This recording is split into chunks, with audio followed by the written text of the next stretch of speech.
మీ TV news కి స్వాగతం. Bulletin లో ముందుగా హెడ్లైన్స్.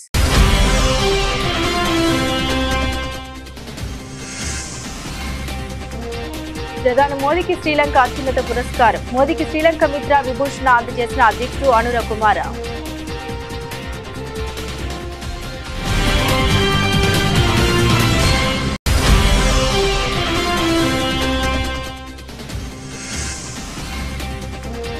డెడ్లైన్ సమీపిస్తున్న వేళ ట్రంప్ ఆరాటం.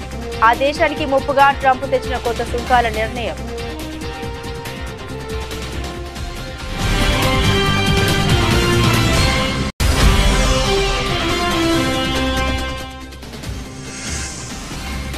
తమిళనాడు రాష్ట్ర బీజేపీ నూతన అధ్యక్షుడి నియామకంపై అన్నమలై ఆసక్తికర వ్యాఖ్య. తన అధ్యక్షుడి రేసులో లేరన్న అన్నమలై.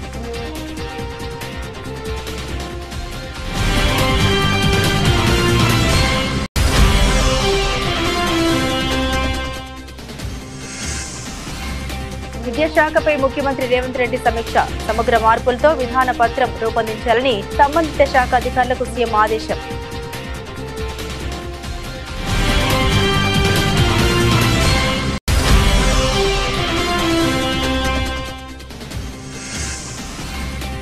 నందిగామ నియోజకవర్గంలో బాబు జగజ్జీవన్ రామ్ జయంతి కార్యక్రమంలో పాల్గొన్న సీఎం చంద్రబాబు. జగజ్జీవన్ రామ్ స్ఫూర్తితో ఏపీ ప్రభుత్వం పనిచేస్తుందని వ్యాఖ్య.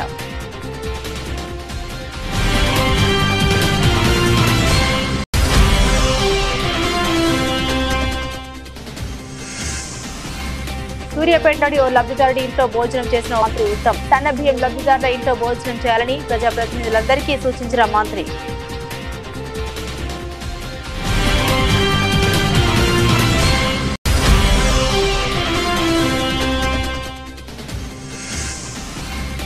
వైఎస్ఆర్సీపీ కేంద్ర కార్యాలయంలో బాబు జగజ్జీవన్ రామ్ జయంతి కార్యక్రమం. ఆయన చిత్రపటానికి ఘనంగా నివాళులర్పించిన ఆ పార్టీ సీనియర్ నాయకులు.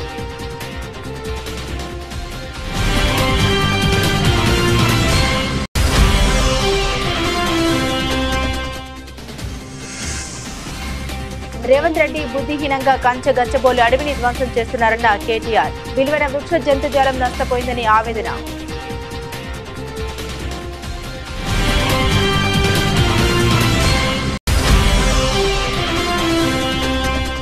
పిఠాపురంలో నాగబాబుకు టీడీపీ కార్యకర్తల నుండి నిరసన సెగ. నాగబాబుడు చుట్టుముట్టి జై వర్మ అంటూ నినాదాలు చేసిన టీడీపీ కార్యకర్తలు.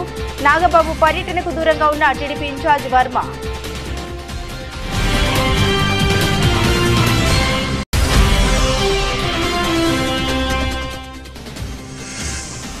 నేటి మ్యాచ్ లో చెన్నై సూపర్ కింగ్స్ సారథిగా ధోని. గాయం కారణంగా కెప్టెన్ రుతురాజ్ గైక్వాడ్ మ్యాచ్ కు దూరం.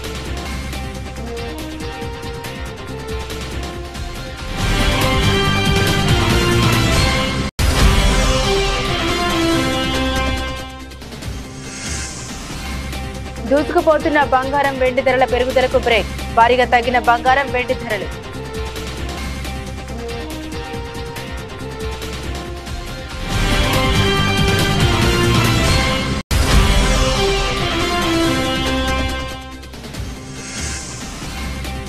కూలీ విడుదల తేదీ ఫిక్స్. తలైవారికి పోటీగా హృతిక్ రోషన్ వార్ 2.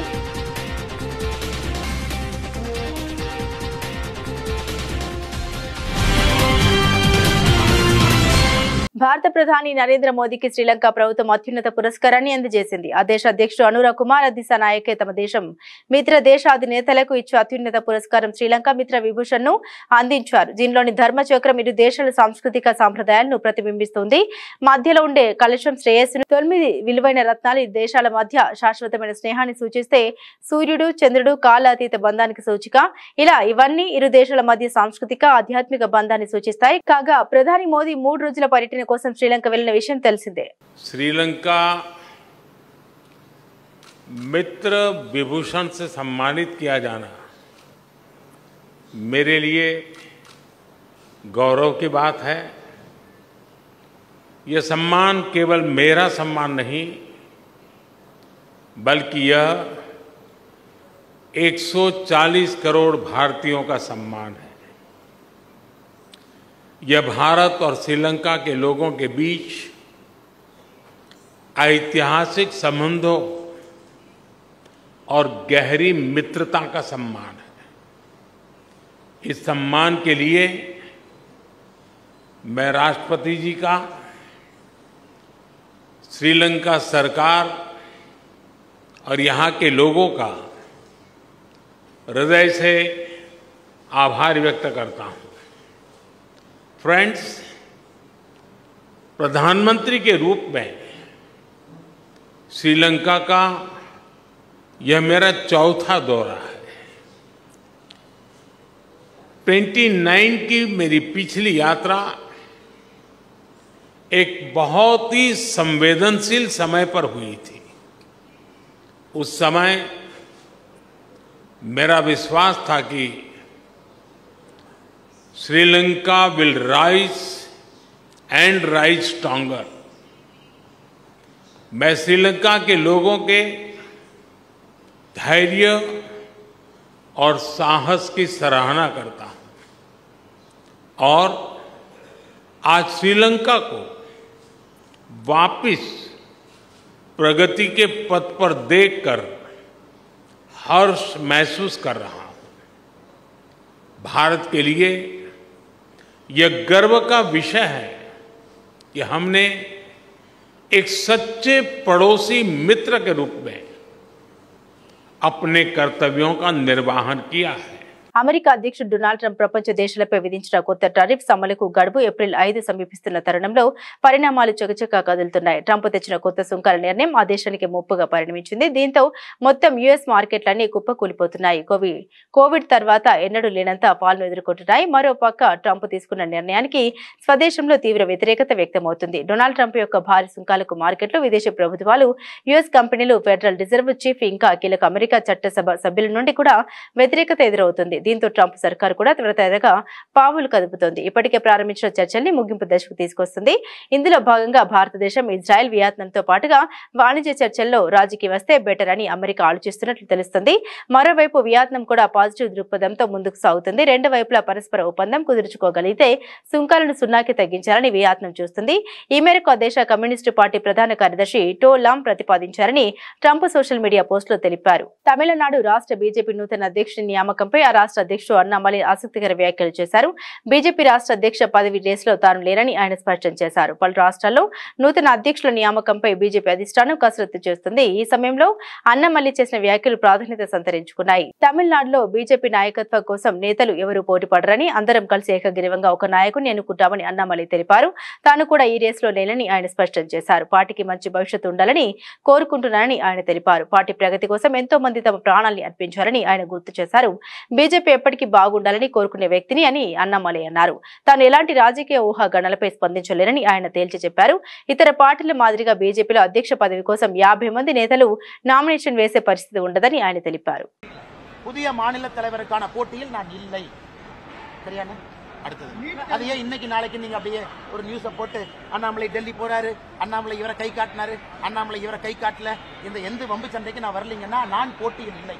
அதிமுக பாஜக கூட்டணி சொன்னா மாநில தலைமை மாற்றணும், அதனாலதான் விரைவில் அதை பத்தி நான் எது கருத்து சொல்ல விரும்பலீங்கண்ணா. அண்ணா அதை பத்தி நான் கருத்து சொல்ல விரும்பல. என்னை பொறுத்தவரை இந்த கட்சி நல்லா இருக்கணும், நல்லவர்கள் இருக்கக்கூடிய கட்சி, நல்ல ஆத்மாக்கள் இருக்கக்கூடிய கட்சி. இந்த கட்சியில் நிறைய பேர் உயிரை கொடுத்து இந்த கட்சியை வளர்த்திருக்கிறாங்க, புண்ணியவர்கள் இருக்கக்கூடிய கட்சி. அதனால் அந்த கட்சி எப்பொழுதும் நன்றாக இருக்க வேண்டும் என்று நினைக்கக்கூடியவன் நான். என்னை பொறுத்தவரை புதிய தலைவர் தேர்ந்தெடுக்கப்படும் பொழுது நிறைய பேசுவாங்க. రాష్ట్రంలోని విశ్వవిద్యాలయాలన్నీ విద్యార్థులు కేంద్రంగా పనిచేయాలని ముఖ్యమంత్రి రేవంత్ రెడ్డి అన్నారు. యూనివర్సిటీల్లో విద్యార్థుల భవిష్యత్తును తీర్చిదిద్దే కోర్సులు ఉండాలని, మార్కెట్లో డిమాండ్ ఉన్న కోర్సుల బోధనకు ప్రాధాన్యం ఇవ్వాలని సూచించారు. శుక్రవారం సాయంత్రం పోలీస్ కమాండ్ కంట్రోల్ సెంటర్లో రాష్ట్రంలోని యూనివర్సిటీల వైస్ ఛాన్సలర్లతో సీఎం సమీక్ష నిర్వహించారు. ఈ సందర్భంగా ఆయన మాట్లాడుతూ ప్రభుత్వ విశ్వవిద్యాలయాలకు గ్రామీణ ప్రాంతాల నుండి, ఆర్థిక స్తోమత లేని కుటుంబాల నుండి విద్యార్థులు వస్తున్నారని, వారికి సరైన భవిష్యత్తు కల్పించేలా బోధన ఉండాలని అన్నారు. ఆర్థిక స్తోమత ఉన్న కుటుంబాల నుండి వచ్చే విద్యార్థులు మార్కెట్లో డిమాండ్ ఉన్న కోర్సులను ఎంచుకొని ప్రైవేట్ యూనివర్సిటీల వైపు వెళ్తున్నారని తెలిపారు. వారికి ఎదురయ్యే పోటీని ప్రభుత్వ విశ్వవిద్యాలయాల విద్యార్థులు ఎదుర్కోవాలంటే డిమాండ్ ఉన్న కోర్సులే బోధించాలని సీఎం అభిప్రాయపడ్డారు.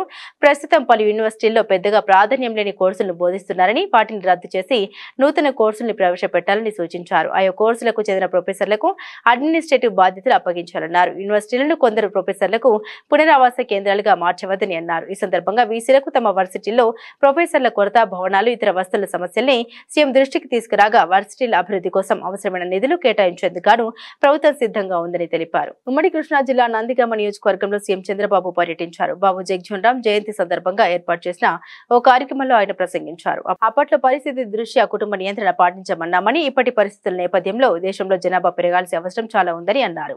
లేకపోతే రాబోయే రోజుల్లో దేశంలో వృద్ధుల సంఖ్య పెరిగిపోతుందని అభిప్రాయపడ్డారు.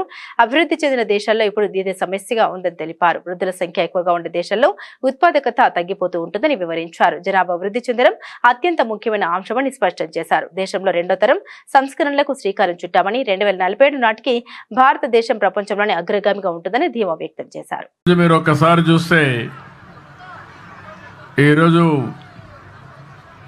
బాబు జగజ్జీవన్ రామ్ జయంతి ఒక మహనీయుడి యొక్క జయంతి. ఏప్రిల్ నెలలో ముగ్గురు పుట్టారు. ఒకరు బాబు జగజ్జీవన్ రామ్ గారు, రెండోది రాజ్యాంగాన్ని రాసినటువంటి అంబేద్కర్ గారు, మూడోది మహాత్మా పూలే గారు. ఈ ముగ్గురు కూడా ఒక సామాజిక మార్పుకు శ్రీకారం చుట్టినటువంటి చరిత్ర పురుషులు. అందుకనే ఈరోజు నేను ఇక్కడ రావడం నా అదృష్టంగా భావిస్తున్నా. ఈరోజు ఒక వినూత్నమైన కార్యక్రమంతో మేము ముందుకు వచ్చాను. నేను ఇక్కడ రెండు విధాలుగా మీరు చూస్తే, ఒకటి బంగారు కుటుంబాలు. ఇప్పుడే కలెక్టర్ గారు చెప్పారు, దగ్గర 41 మంది ఈ గ్రామంలో అందరికంటే తక్కువ ఆదాయం వచ్చే కుటుంబాలు. అంటే ఇవంతా కూడా 20 లక్షల కుటుంబాలని రాష్ట్రంలో ఎంపిక చేశాం. మీ ఊర్లో 41 చేశాం. అదే సమయంలో నేను ఆలోచించిన విధానం అట్టడుగు నుండే 20%, పై నుండే 10%. ఈ రోజు ఇక్కడ కూర్చున్న కొంతమంది మార్గదర్శులు ఉన్నారు. ఇప్పుడే మనోజ్ గారు అయితే అక్కడికి వచ్చినప్పుడు చూశాను. ఈ రోజు వీళ్ళందరూ కూడా ఇక్కడ కూడా ఒక 5 మంది వచ్చారు. వీళ్ళకి సమాజం ఒక అవకాశం ఇచ్చింది, అందిపుచ్చుకున్నారు. ఈ రోజు పారిశ్రామికవేత్తలుగా, లేకుంటే మెరుగైన జీవన ప్రమాణాలతో ముందుకు పోయే పరిస్థితికి వచ్చారు. నేను ఒకప్పుడు జన్మభూమి పిలిపించాను, మీరందరూ స్పందించారు. ప్రపంచంలో ఉండే వాళ్ళందరూ వచ్చి జన్మభూమి పిలుస్తుంది రా, కదిలి రా అంటే గ్రామానికి వచ్చి ఎన్నో కార్యక్రమాలు చేశారు. స్కూల్ బిల్డింగ్లు కట్టారు, రోడ్లు వేశారు, శ్మశానాలు కట్టించారు, అనేక కార్యక్రమాలు చేశారు. ఈ రోజు నేను ఇచ్చే పిలుపు, ఎవరైతే సమాజంలో ఆర్థికంగా పైకొచ్చారో, తెలివితేటలున్నాయో అలాంటి మీరు తిరిగి సమాజానికి ఇవ్వాలి. ఆ రోజు సమాజానికి ఇమ్మని కోరాను. శ్రీరామ నవమి పండుగ రోజున మంత్రులు, ఎంపీలు, ఎమ్మెల్యేలు, ఎమ్మెల్సీలు, ఇతర ప్రజాప్రతినిధులు సన్నబియ్యం లబ్ధిదారుల ఇంట్లో భోజనం చేయాలని మంత్రి ఉత్తమ్ కుమార్ రెడ్డి సూచించారు. అదే రోజున ముఖ్యమంత్రి రేవంత్ రెడ్డి భద్రాచలంలో సన్నబియ్యం లబ్ధిదారుడి ఇంట్లో భోజనం చేస్తారని తెలిపారు. సచివాలయంలో శుక్రవారం మంత్రులు పొన్నం ప్రభాకర్, కోమటిరెడ్డి వెంకటరెడ్డి, సిఎస్ శాంతి కుమార్ తో కలిసి అన్ని జిల్లాల కలెక్టర్లు, మంత్రులు, వివిధ కార్పొరేషన్ల చైర్మన్లతో ఆయన వీడియో కాన్ఫరెన్స్ నిర్వహించారు. ఈ సందర్భంగా ఉత్తమ్ మాట్లాడుతూ, ప్రభుత్వం అత్యంత ప్రతిష్టాత్మకంగా చేపట్టిన సన్నబియ్యం పంపిణీ కార్యక్రమాన్ని విజయవంతం చేయడానికి అధికారులు, ప్రజాప్రతినిధులు చొరవ చూపాలని సూచించారు. సన్నబియ్యం సరఫరాలో ఎలాంటి అవకతవకలు జరగనివ్వద్దు. గోదాముల నుండి బియ్యం రవాణా, రేషన్ షాపుల నుండి లబ్ధిదారులకు పంపిణీ చేయడంలో ఏమైనా లోటుపాట్లు ఉంటే సరిచేయాలి. ఈ ప్రక్రియ పూర్తయ్యాక సన్నబియ్యంతో లబ్ధి పొందే కుటుంబాల సంఖ్య 1 కోటి దాటుతుందని పేర్కొన్నారు. కాగా మంత్రి ఉత్తమ్ శుక్రవారం రాత్రి సూర్యాపేట జిల్లా కేంద్రంలోని 2వ వార్డులో సన్నబియ్యం లబ్ధిదారు పాలడుగు శ్రీనివాస్ ఇంట్లో భోజనం చేశారు. ఇక నగరికల్ ఎమ్మెల్యే వేముల వీరేశం శుక్రవారం సన్నబియ్యం లబ్ధిదారులైన వల్లాల లక్ష్మమ్మ, సైదులు దంపతుల ఇంట్లో భోజనం చేశారు. 2వ వార్డులో పాలడుగు వెంకటయ్య దళిత కుటుంబం వారి ఇంటితో కలిసి మేము భోజనం చేస్తున్నాము. రాష్ట్రంలో పోయిన నెలాఖరు వరకు మీ అందరికి తెలుసు, రాష్ట్రంలో దొడ్డు బియ్యం 4 స్ట్రీమ్స్ ఇచ్చేది. ఎక్కువ శాతం లబ్ధిదారులు తినకపోయేది. మన ప్రభుత్వం, మన కాంగ్రెస్ ప్రభుత్వం వచ్చిన తర్వాత దీన్ని ఆలోచన చేసి ముఖ్యమంత్రి రేవంత్ రెడ్డి గారు, ఉప ముఖ్యమంత్రి బట్టి విక్రమార్క గారు, మంత్రివర్గం ఆలోచన చేసి రాష్ట్ర వ్యాప్తంగా ఇప్పటి వరకు ఉన్న రేషన్ లబ్ధిదారులు 2,81,00,000 మంది. ఇప్పుడు మేము రేషన్ లబ్ధిదారుల సంఖ్య కూడా పెంచి 3,10,00,000 మందికి రేషన్ ఇవ్వబోతున్నాము. ఆ రేషన్ కింద ఇప్పుడు భారతదేశంలో ఏ రాష్ట్రంలో ఎక్కడ ఎప్పుడు జరగని విధంగా మన ప్రభుత్వం, మన కాంగ్రెస్ ప్రభుత్వం ప్రతి లబ్ధిదారుకి 6 కిలోల మంచి క్వాలిటీ తినడానికి మంచి రుచికరంగా ఉన్న సన్న బియ్యం ఇస్తున్నాము. ఆ సన్న బియ్యం మరి వెంకట ఇంట్లో మరి ఎట్లుంది, ఆ కుటుంబ సభ్యులు తింటున్నా లేదా, హ్యాపీగా ఉందా లేదా కనుక్కోవడానికి నేను వాళ్ళతో కలిసి భోజనం చేస్తున్నా. ఇది ఆహార భద్రత విషయంలో భారతదేశంలోనే ఒక విప్లవాత్మక మార్పు, ఒక ముందడుగు. దళితులు, గిరిజనులు, బీసీలు, మైనారిటీలు, వ్యవసాయ కూలీలు, అగ్రకులాల్లో నిరుపేదలందరికీ కడుపు నిండా అన్నం పెట్టే పథకం ఇది. రాష్ట్ర జనాభాలో 84%కి మనం ఈ విధంగా ఉచితంగా సన్నబియ్యం, మంచి క్వాలిటీ సన్నబియ్యం ఇస్తున్నాము. మరి ఈ విధంగా రాష్ట్ర వ్యాప్తంగా ఈ సన్నబియ్యం సంబరాల కార్యక్రమంలో మరి ముఖ్యమంత్రి గారితో సహా మంత్రులము, ఎమ్మెల్యేలు, ఎంపీలు, ఎమ్మెల్సీలు అందరూ కూడా ఈ రేషన్ సన్నబియ్యం పంపిణీ కార్యక్రమం, అదేవిధంగా ఈ రేషన్ లబ్దిదారి ఇంట్లో భోజనం చేసే కార్యక్రమం పెట్టుకోవడం జరిగింది. దాని భాగంగా మేము సూర్యాపేట పట్టణానికి వచ్చినాము. నేను చాలా సంతోషిస్తున్నా. మరి వెంకటయ్య గారు వారి కుటుంబ సభ్యులతో కూర్చొని భోజనం చేస్తున్నాం. అన్నం మంచుకున్నది. మరి ఒక మనిషికి సరిపోయే, నెలకి సరిపోయే 6 కిలోల బియ్యం ఇస్తున్నాం దీని కింద. స్వాతంత్ర సమరయోధుడు ఉప ప్రధాని బాబు జగజ్జీవన్రావు జయంతి వేడుకలు తాడేపల్లిలోని వైఎస్ఆర్సీపీ కేంద్ర కార్యాలయంలో ఘనంగా నిర్వహించారు.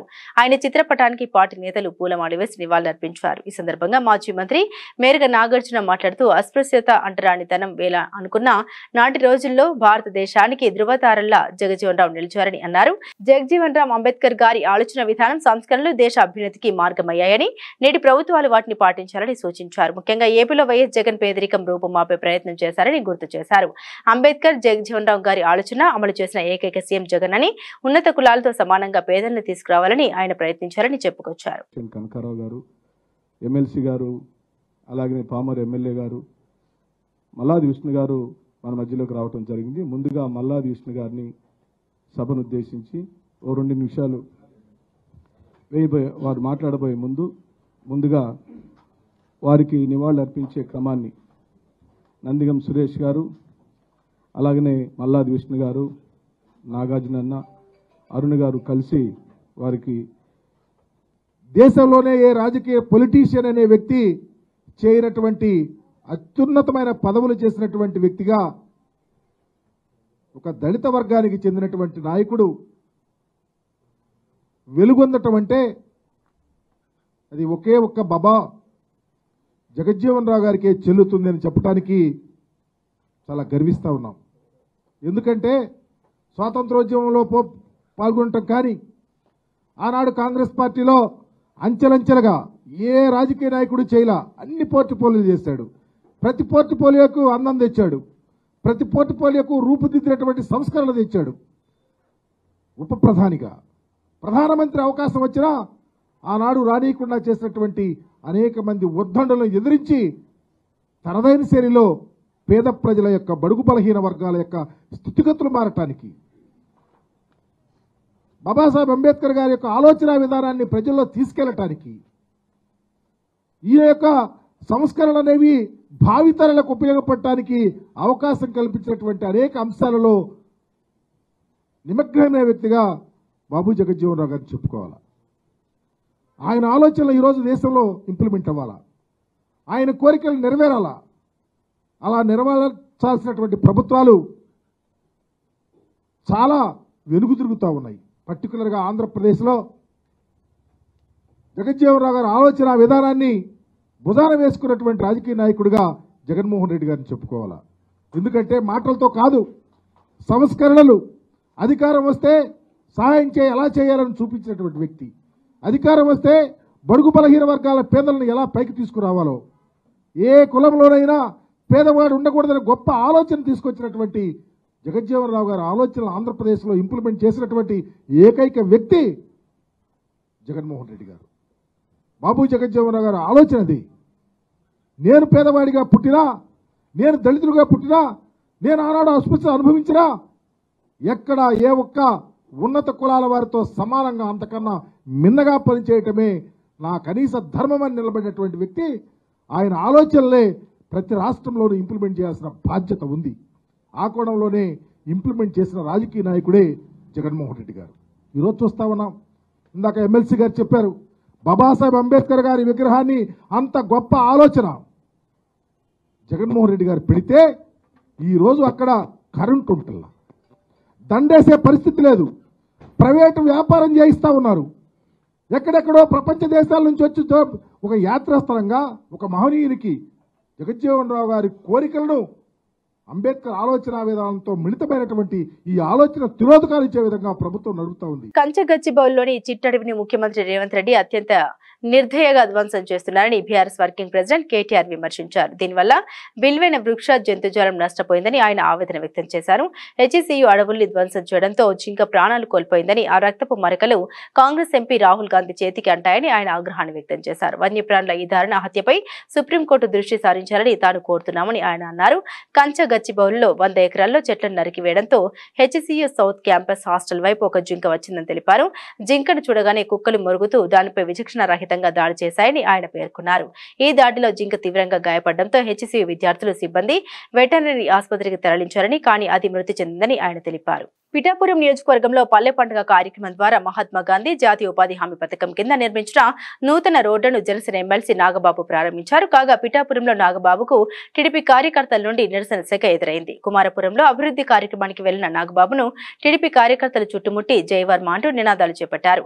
దీంతో జనసేన కార్యకర్తలకు టీడీపీ కార్యకర్తలకు మధ్య తోపులాట జరిగింది. మరోవైపు నాగబాబు పర్యటనకు టీడీపీ ఇన్ఛార్జ్ వర్మ దూరంగా ఉన్నారు.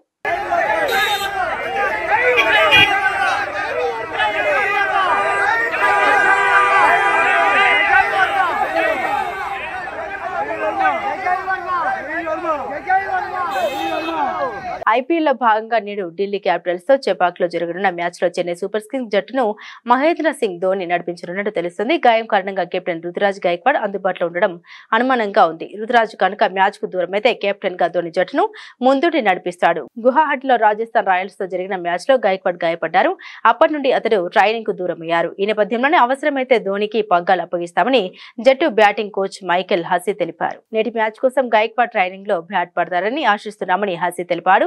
గాయం నుండి గైక్వాడ్ కోలుకుంటున్నారని, కాబట్టి జట్టుకు అందుబాటులో ఉండడంపై ఆశాజనకంగానే ఉన్నట్లు తెలిపారు. మరి గైక్వాడ్ అందుబాటులో లేకపోతే కెప్టెన్సీ పగ్గాలు ఎవరికిస్తారనే ప్రశ్నకు హసీ బదులిస్తూ, నిజానికి దీని గురించి తాము ఆలోచించలేదని, head coach Stephen Fleming Ruturaj దీని గురించి ఆలోచిస్తారని పేర్కొన్నారు. కాగా ఐపీఎల్ అత్యంత విజయవంతమైన కెప్టెన్ గా ధోనికి మంచి పేరుంది.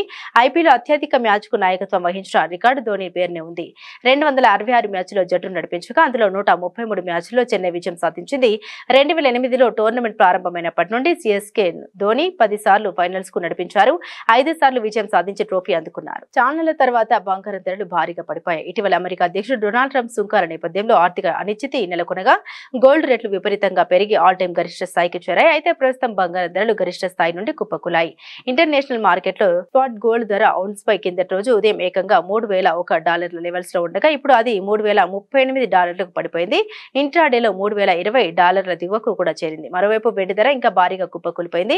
$33 స్థాయి నుండి $29.62 చేరుకుంది. దేశీయంగా కూడా ఇటీవల కాలంలో ఎన్నడూ చూడని విధంగా బంగారం రేట్లు దిగొచ్చాయి. హైదరాబాద్ లో 22 క్యారెట్ల బంగారం ధర ఒక్క రోజులోనే 1600కు పతనమైంది. దీంతో ఇప్పుడు తులం బంగారం రేటు 84,000కు పడిపోయింది. మరోవైపు 24 క్యారెట్ల గోల్డ్ రేటు 1740కు తగ్గడంతో ప్రస్తుతం 10 గ్రాములకు 91,640కు చేరుకుంది. దేశ రాజధాని ఢిల్లీలో కూడా బంగారం ధరలు భారీగానే దిగొచ్చాయి. 22 క్యారెట్ల బంగారం ధర $1,600 తగ్గి తులం 84,150 వద్ద ఉంది. అలాగే 24 క్యారెట్ల పుత్తడి రేటు $1,740 పతనంతో 10 గ్రాముల బంగారం ధర 91,790గా ఉంది. తలైవా రజనీకాంత్ ప్రస్తుతం లోకేష్ కనగరాజ్ దర్శకత్వంలో కూలీ అనే చిత్రంలో నటిస్తున్న విషయం తెలిసిందే. సన్ పిక్చర్స్ బ్యానర్స్ పై కళానిధి మారన్ ఈ సినిమాను భారీ బడ్జెట్ తో నిర్మిస్తుండగా తలైవా కెరీర్ లో ఇది 171వ సినిమా. ఇది south Indian music sensation Anirudh ఈ చిత్రానికి సంగీతం అందించనున్నారు. అగ్రనటులు నాగార్జున, ఉపేంద్ర, సత్యరాజ్, చౌబిన్, సాహిర్, శృతి హాసన్ తదితరులు కీలక పాత్రల్లో నటిస్తున్నారు. తమిళ చిత్రసీమలో ఉన్న టాప్ దర్శకుల్లో ఒకరైన లోకేష్ కనగరాజ్ తో రజనీకాంత్ జోడీ కడుతుండటంతో మూవీపై భారీ అంచనాలు ఉన్నాయి. ఇప్పటికే షూటింగ్ పూర్తి చేసుకున్న ఈ చిత్రం నుండి మేకర్స్ విడుదల తేదీని ప్రకటించారు. ఈ సినిమాను ఇండిపెండెన్స్ కానుకగా ఆగస్టు 14వ తేదీన విడుదల చేయబోతున్నట్లు ప్రకటించారు మేకర్స్. అయితే ఇదే రోజున బాలీవుడ్ నుండి మరో అగ్ర సినిమా రాబోతుంది. హృతిక్ రోషన్, ఎన్టీఆర్ హీరోలుగా నటిస్తున్న చిత్రం వార్ 2. ఈ సినిమాకు అయాన్ ముఖర్జీ దర్శకత్వం వహిస్తుండగా ఆదిత్య చోప్రా నిర్మిస్తున్నారు. అయితే ఈ మూవీ కూడా ఆగస్టు 14నే విడుదల కాబోతుంది. 2 పాన్ ఇండియా సినిమాలు అలాగే భారీ అంచనాలు కూడా ఈ 2 సినిమాలకు ఉండడంతో బాక్స్ ఆఫీస్ వద్ద క్లాష్ అయ్యే అవకాశం ఉన్నట్లు తెలుస్తోంది. కూలీ గ్యాంగ్స్టర్ బ్యాక్ డ్రాప్ లో రాబోతుండగా వార్ 2 దేశభక్తి నేపథ్యంలో రాబోతుంది. బులెటిన్ ముగించే ముందు హెడ్లైన్స్ మరోసారి.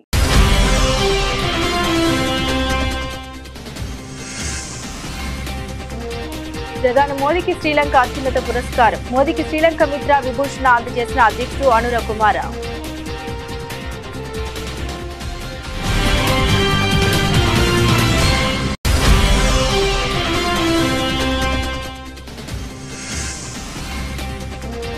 డెడ్లైన్ సమీపిస్తున్న వేళ ట్రంప్ ఆరాటం. ఆ దేశానికి ముప్పుగా ట్రంప్ తెచ్చిన కొత్త సుంకాల నిర్ణయం.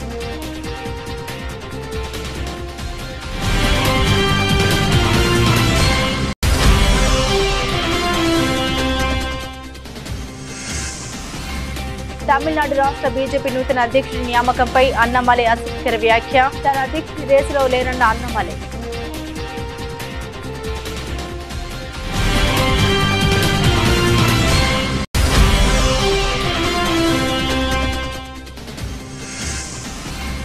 విద్యాశాఖపై ముఖ్యమంత్రి రేవంత్ రెడ్డి సమీక్ష. సమగ్ర మార్పులతో విధాన పత్రం రూపొందించాలని సంబంధిత శాఖ అధికారులకు సీఎం ఆదేశం.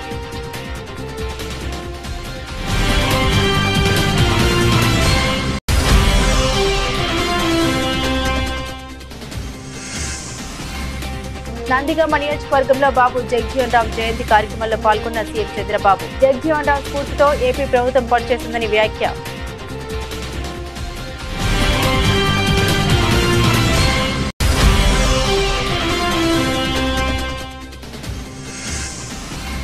సూర్యాపేటలోని ఓ లబ్ధిదారుడి ఇంట్లో భోజనం చేసిన మంత్రి ఉత్తమ్. సన్న బియ్యం లబ్ధిదారుల ఇంట్లో భోజనం చేయాలని ప్రజాప్రతినిధులందరికీ సూచించిన మంత్రి.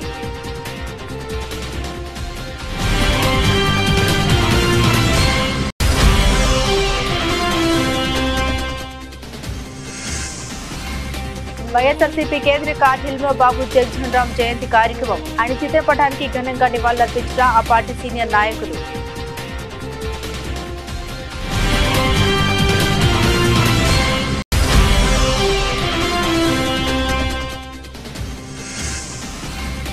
రేవంత్ రెడ్డి బుద్ధిహీనంగా గచ్చబోలు అడవిని ధ్వంసం చేస్తున్నారన్న కేటీఆర్. విలువైన వృక్ష జంతుజాలం నష్టపోయిందని ఆవేదన.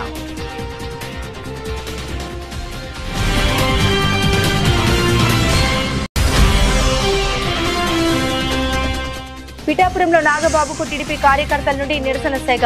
నాగబాబును చుట్టుముట్టి జై వర్మ అంటూ నినాదాలు చేసిన టీడీపీ కార్యకర్తలు. నాగబాబు పర్యటనకు దూరంగా ఉన్న టీడీపీ ఇన్ఛార్జ్ వర్మ.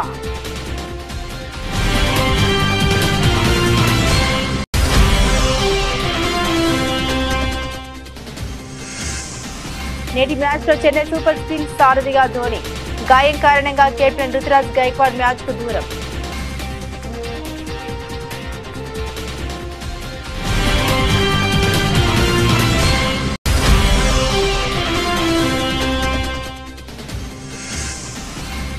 దూసుకుపోతున్న బంగారం వెండి ధరల పెరుగుదలకు బ్రేక్. భారీగా తగ్గిన బంగారం వెండి ధరలు.